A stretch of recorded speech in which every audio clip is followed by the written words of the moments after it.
Géopolitique, bonjour Pierre Aski. Bonjour Nicolas. Pierre, vous vous interrogez sur le soutien européen à l'Ukraine après 2 ans de guerre. C'est un chiffre terrible pour les Ukrainiens. Seuls 10% des Européens pensent que l'Ukraine peut encore gagner sa guerre contre la Russie. Ça ne signifie pas que l'opinion a basculé en faveur de la Russie. Au contraire, le soutien à la cause de l'Ukraine reste largement majoritaire sur le continent. Mais l'accumulation de mauvaises nouvelles pour l'armée de Kiev a un effet sur les Européens. Ce chiffre figure dans un sondage commandé par le Conseil européen des relations internationales, un think tank indépendant, et qui a été rendu public à la veille du 2e anniversaire de l'invasion russe. Cette guerre va donc entrer dans sa 3e année, et l'opinion s'interroge légitimement sur un conflit coûteux en vie humaine, coûteux aussi en soutien militaire et financier. Les raisons de cette vision sombre sont aisées à comprendre. La contre-offensive ukrainienne l'an dernier a échoué, l'armée russe tient bon et elle est même capable de marquer des points.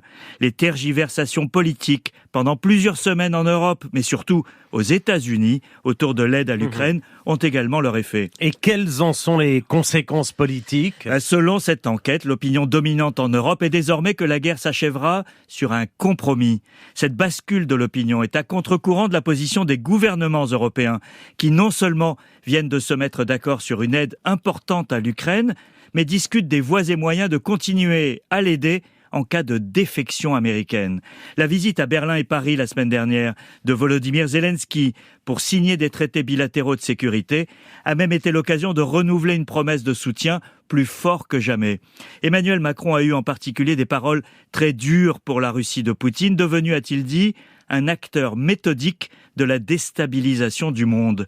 Ce durcissement n'est pas dû au hasard. La France, comme d'autres pays européens, relève une agressivité redoublée des services russes en désinformation, en cyberattaque, en attaque personnelle. Mais l'Ukraine, Pierre, peut-elle encore gagner la guerre ? La situation actuelle inquiète les experts militaires, Nicolas. Il n'y a pas d'effondrement de l'armée ukrainienne, mais un rapport de force devenu plus favorable à la Russie. Sans un changement d'échelle de l'aide militaire, voire un changement de paradigme, il n'y aura pas d'inversion. C'est évidemment difficile à réaliser si l'opinion n'y est pas favorable ou n'y croit plus. Il y a là un risque de décrochage, alimenté de surcroît par les forces politiques favorables aux thèses russes. C'est un dilemme pour les dirigeants ukrainiens qui n'ont guère d'autre choix que de plaider auprès de leurs alliés pour une aide accrue. C'est un dilemme aussi pour les dirigeants européens qui doivent justifier auprès de leurs citoyens les sommes importantes consacrées à une guerre qu'ils considèrent comme perdue. Quand Emmanuel Macron répète que la Russie ne doit pas gagner cette guerre, l'écho qui lui revient de l'opinion est que l'Ukraine ne peut pas la gagner non plus. Tout l'enjeu actuel est donc d'aider l'Ukraine à sortir de cette impasse dangereuse pour se retrouver en meilleure posture si un compromis doit intervenir. Pierre Aski, merci.